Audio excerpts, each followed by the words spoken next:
Gorosei satellites nga ba ni Imu katulad ng mga satellites ni Vegapunk? Na-foreshadow na ba ang lahat ng ito all the way back sa Ohara? Transformations ng Gorosei ay 5 magkakaibang forma lang ng iisang Devil Fruit? Si Imu ay kumain ng isang mythical Zoan human fruit? Lahat ng yan ay pag-uusapan natin sa video na ito. Simula pa lang noong ipinakilala ang satellites ni Vegapunk, naging usap-usapan na ang posibilidad na ganito rin ang tunay na identidad ng mga Gorosei. Pero ngayong araw, tuluyan na natin niyang papatunayan dahil sa tingin ko nga may sapat ng ebidensya tungkol dito. Suriin natin ang pagkakaparehas ng dalawang grupo kung meron nga bang koneksyon sa pagitan nila. Simulan natin sa mga termino na ginamit sa kanila. Iyong mga clones ni Vegapunk ay tinatawag nga niya na satellites. Pero alam nyo ba na ang mga satellites ay may ibang application sa astronomy? Sa astronomy, ang opisyal na definition ng satellite ay isang bagay na umiikot sa palibot ng isang mas malaking bagay. So, ang isang planeta katulad ng Earth ay isang satellite ng araw dahil umiikot ito sa araw, habang ang buwan ay isang satellite rin ng Earth dahil umiikot ito sa planeta. Base dito, luminaw na yung mga termino na ginamit ni Vegapunk sa mga katawan niya. Iyong main body nga niya ay tinawag niyang stella o sa Latin ay star, habang yung mga clones na umiikot sa paligid ng main body niya ay ang mga satellites. Sa dako naman ng mga Gorosei, kung tama ang theory natin, si Imu ang main body o ang stella, habang ang 5 Gorosei naman ang mga satellites niya. Pero teka, ano ulit ang translation ng Gorosei? Hindi ba 5 elder planets? At ang bawat isa sa kanila ay may pangalan rin ng isang planeta. At gaya nga ng sabi natin, ang mga planeta ay satellites rin by definition. So pangalan pa lang mukhang satellites na agad itong mga Gorosei. Teka lang, 6 na satellites na umiikot sa isang main body? Nakita na ba yan natin dati? Parang familiar yung konseptong yan ah. Oo nga pala, na nakita na natin yan sa Ohara. Sa loob ng Tree of Knowledge kung saan inipon ng mga scholars ng Ohara ang mga kaalaman na inaral nila tungkol sa Void Century, nakakita tayo ng isang modelo ng mundo kung saan may 6 na satellites na umiikot rito. Pero kung Void Century ang main specialty ng mga scholars ng Ohara, bakit kaya nila inaral itong modelo ng mundo na ito? Simpleng foreshadowing lang ba yan or may kinalaman talaga ito sa mga kaganapan sa Void Century? Ang konsepto at teknolohiya ba ng mga satellites ay nagamit na noon? Pakinggan natin ang sinabi mismo ni Vegapunk. Noong pinapakita niya mga imbensyon niya sa Egghead, sinabi niya na karamihan sa teknolohiya na ginagamit niya ay napag-aralan niya mula sa isang advanced na sibilisasyon sa nakaraan, ang Ancient Kingdom. Palihim niyang inaral ang mga kaalaman ng Ancient Kingdom kasama na yung mga kasulatan na naiwan ng Ohara na nakatambak sa Elbaf. Sekreto niyang ginamit ang mga kaalamang ito sa mga bago niyang imbensyon. So, posible kaya na itong konsepto at teknolohiya ng mga satellites ay natutunan niya mula sa nakaraan? Meron na kayang individual o grupo na gumamit nito dati? Posible rin kaya na ang sikreto at kahinaan ng mga satellites ay nakapaloob sa mga ancient texts at poneglyphs kaya grabe na lang ang pagbabawal ng world government sa pag-aaral ng mga ito? Sunod naman nating suriin ang kapangyarihan ng mga Gorosei. Noong dumating na ang 5 elders sa Egghead at pinakita ang mga transformations nila, pinakilala lang yung mga pangalan ng halimaw na pinagbasehan ng mga ito. Pero hindi sinabi kung ano ang pangalan ng mga devil fruits na kinain nila. Kahina-hinala nga yan dahil kadalasan, kapag nakita na natin yung transformation or kapangyarihan ng devil fruit, binibigyan na tayo ng formal na introduction sa buong pangalan nito. Pero sa kasong ito, pangalan lang ng mga halimaw ang nakuha natin. So dun pa lang, napakarami na agad na pagdududa sa isipan ng mga fans kung devil fruit nga ba talaga ang source ng kapangyarihan ng Gorosei or hindi. Ang mas malala pa, napakaraming pagkakatulad ng kapangyarihan ng 5 elders. Kahit pa ipagpalagay natin na lahat sila ay nakakain ng mythical Zoan type na devil fruit, parang hindi normal sa mga devil fruits na magkaroon ng maraming magkakaparehong kapangyarihan. Ang bawat isang devil fruit nga kasi ay unique at may kanya-kanyang abilidad na binibigay sa mga users nila. Napakabihira ng devil fruit na may similar na kapangyarihan, although meron pa rin naman katulad ng clone fruit ni Mr. 2 at Nine-Tailed Fox ni Katarina Devon, or yung Snow fruit ni Monet at Ice fruit ni Kuzan. Pero sa kaso ng Gorosei, hindi lang 2 kundi 5 magkakaibang tao ang may similar na kapangyarihan. So, ibig sabihin ba na may 5 mythical Zoan fruits na magkakalapit ang abilidad at ang 5 ito ay nakain lahat ng Gorosei? Medyo kaduda-duda nga yan. So, ano-ano ba yung mga similar na kapangyarihang sinasabi natin? Una, meron nga silang abnormal na super regeneration para sa lahat ng pinsalang natatanggap nila. Hindi naman bago sa devil fruit users ang magkaroon ng dagdag na durability o regeneration lalo na sa mga Zoan users. Pero ang taglay na regeneration ng mga Gorosei ay ilagpas sa level na usual nating nakikita. Ang mga Conqueror Haki-coated na atake ni Luffy na nakapagpatumba kay Kaido at malinaw na nakakapinsala kay Kizaru ay hindi iniinda ng mga ito.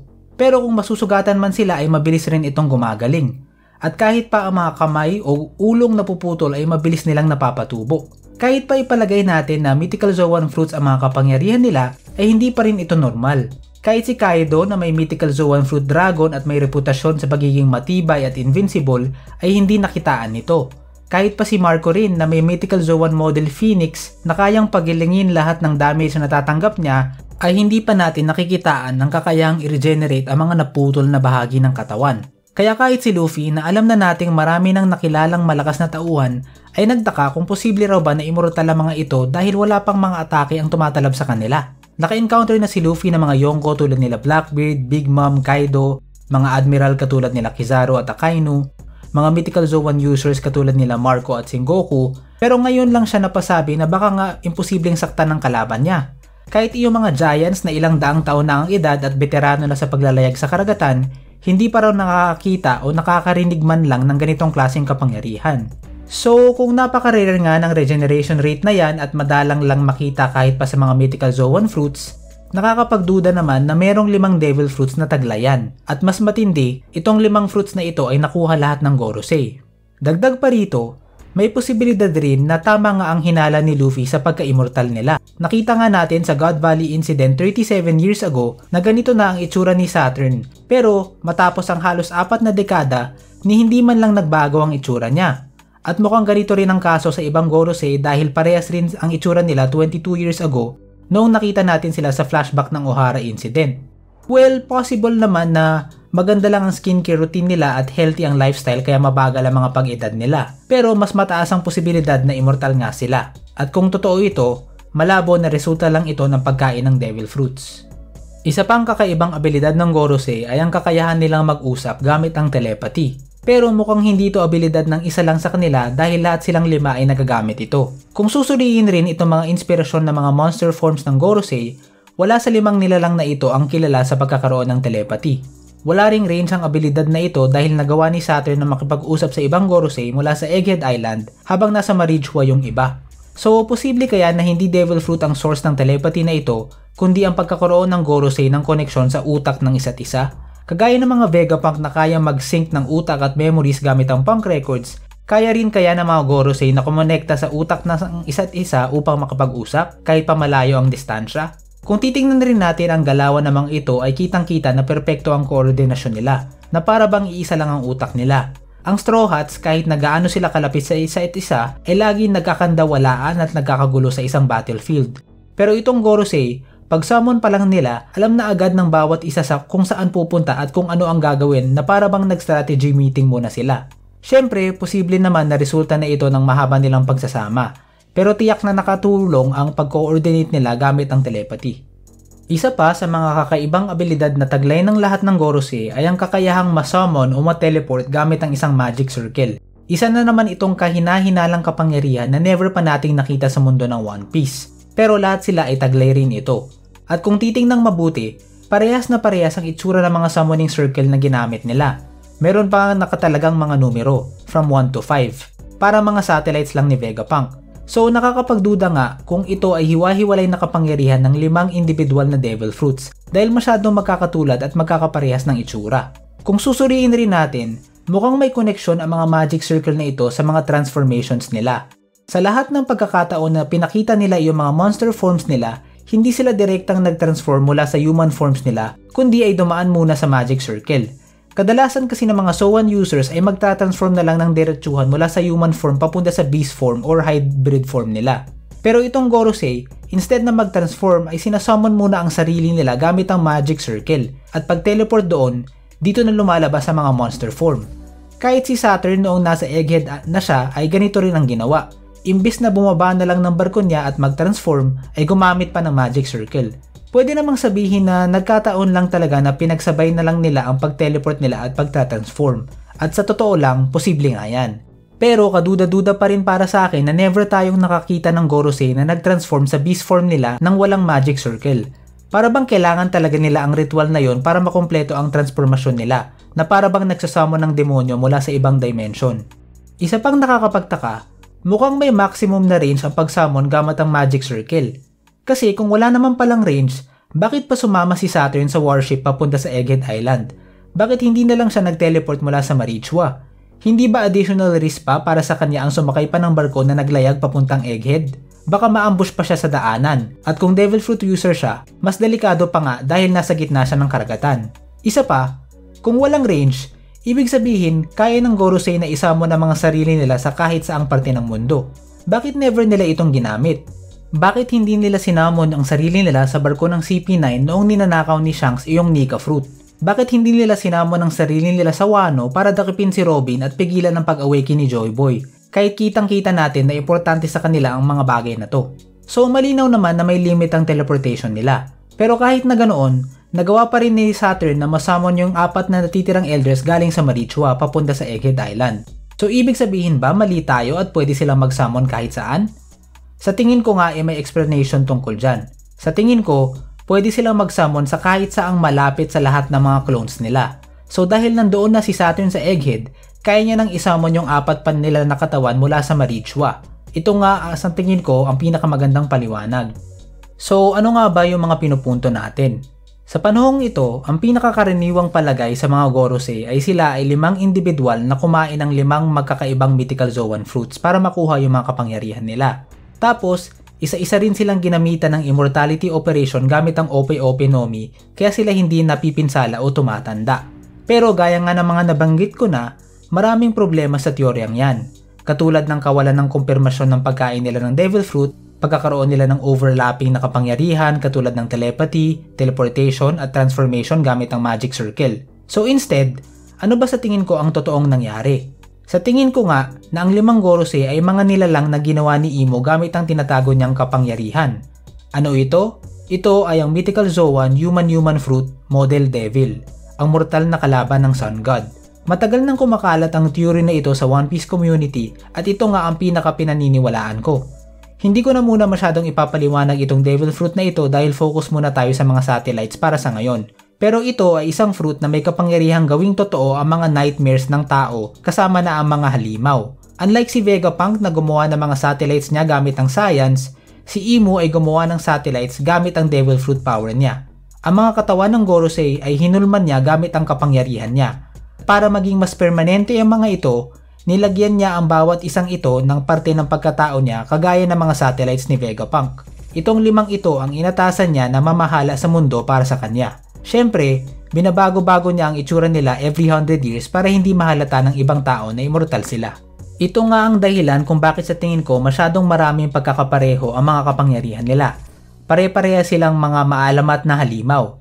Tapos para mailabas yung monster forms nila, kailangan isagawa nila ang isang demonic ritual gamit ang Magic Circle dahil ang kapangyarihang mismo nila ay galing sa isang demonyo, si Imu. Dahil ang mga katawan nila ay isa lang rin ang pinagmulan, konektado ang mga ito at kaya nila makipag-usap sa isa't isa gamit ang telepathy, kahit malayo pa ang distansya nila sa isa't isa. Kaya rin nilang isamon ang isa't isa kahit na malayo pa ang pinanggalingan. At higit sa lahat, dahil artificial lang ang mga katawan nila, mabilis nila itong nare-regenerate. Sa unang tingin ay parang malabo itong theory na to. Pero kung aalalahanin natin, hindi naman ito ang unang pagkakataon na nakagawa ng mga clones ang mga Devil Fruit users. Si Doflamingo nga ay kayang gumawa ng mga clones na gawa sa strings gamit ang fruit niya. At si Cracker ay kayang gumawa ng isang army na gawa sa biskwit. Si Big Mom naman ay kayang makagawa ng mga homies katulad ni Sus na mahaba ang buhay at masariling pag-iisip. Bukod pa rito, marami ring Devil Fruit users na kayang magbago ng anyo katulad ni Luffy na may maraming gears o si Bonnie na kayang mag-imagine ng iba't ibang distorted future. So kung si Imu ay nakagawa ng 5 permanenteng clones at iba't ibang anyo ang ginamit ng bawat isang clones niya, ay magre-resulta nga ito sa Gorosei. Ngayon, baka sabihin ninyo, ano ba yan? Paulit-ulit na lang yan. Satellites na nga sila Vegapunk tapos satellites rin ang Gorosei. Wala na bang bago? Ang tawag nga diyan mga ka-scholar ay setup at foreshadowing. Isipin nyo, kung diretsuhang ni-reveal sa atin na satellites lang talaga ni Imu ang mga Gorosei, tapos kung kailan ini-reveal, doon lang rin ipinaliwanag kung ano ang mga satellites at kung paano ba sila gumagana, tapos bago yung reveal di man lang natin naisip na posible pala yun, di ba parang kulang yung bigat or yung dramatic effect ng revelasyon na yun? Alam naman natin na si Imu at Gorosei ang magiging pinaka-final villain sa One Piece. So siguradong espesyal yan kung may revelasyon tungkol sa kanila. Pero paano kung binild up muna bago ang revelasyon? Pinakilala muna ang konsepto ng mga satellites at pinakita kung paano sila gumagana sa pamamagitan ni Vegapunk. Tapos maya-maya, doon na i-reveal na ang Gorosei ay satellites rin pala kagaya ng mga Vegapunk. Hindi ba mas maganda yung revelasyon na yon at mas lalo tayong mamamangha? Mararamdaman natin na sinet-up talaga ng maayos at hindi pilit o out of nowhere yung plot twist. Isa nga yan sa tingin ko ang mangyayari. Sa tingin ko rin, isa rin ito sa dahilan kung bakit dinagdag pa ni Oda sa storya ang 6 na clones ni Vegapunk. Kung tutuusin kasi, hindi naman na sila kailangan. Meron ng sapat na tauhan sa Egghead Island upang gumawa ng isang arc. Nandyan na sila Bonnie, Kuma, Kizaru, Sentomaru, Pacifista, Seraphim at pati sila Rob Lucci at CP0. Pwede namang isa na lang yung Vegapunk tapos yung role ni York na nag-traitor sa kanya ay ibigay na lang sa isang random na scientist sa island o di kaya kay Sentomaru. Uusad pa rin naman yung plot at mas mapapasimple pa. Kung napapansin rin ninyo, medyo bumibilis na yung takbo ng One Piece. Dati-rate, kung ano lang yung nangyayari mismo sa island, yun lang rin yung nakikita natin. Pagkatapos na ng arc natin mababalitaan kung anong nangyayari sa ibang parte ng mundo. Pero dito sa Egghead Island arc, sabay-sabay nang pinapakita sa atin ang maraming kaganapan sa ibang lugar kagaya ng labanan sa Hachinosu, Winter Island, Elbaf at pati sa Marichua. Para bang medyo nagmamadali na si Oda. Pero kahit nagmamadali na, nakuha pa niyang magdagdag hindi ng isa o dalawa kundi 6 na clones ni Vegapunk. At ang dalawa sa kanila ay namatay rin naman kaagad at posible na mamatay rin yung iba. So bakit? Bakit pinapahaba pa ang mahaba ng storya? Sa tingin ko nga ay dahil itinuring ni Oda na importante ang papel ng mga satellites sa pag-setup ng totoong identidad ng final villain ng One Piece, si Imu. So nakumbinsi ka ba sa theory natin? Kung hindi ka kumbinsido o may iba kang idea tungkol sa mga kapangyarihan ng Gorosei, ay comment mo na yan sa baba. Huwag mo rin kalimutang mag-subscribe para sa marami pang theory at content tungkol sa One Piece. Sa buong Egghead Island arc, nakita natin kung gaano kalakas itong mga Gorosei. Pero kahit gaano sila kalakas, isa lang sila sa mga tinatagong matitinding puwersa ng world government. Kung ipapatawag ng world government ang buong puwersa nila sa isang digmaan ay baka maging unbeatable na sila. Kung gusto mong makita ng detalyado ang puwersa na yan ay panoorin mo na ang video natin tungkol dyan.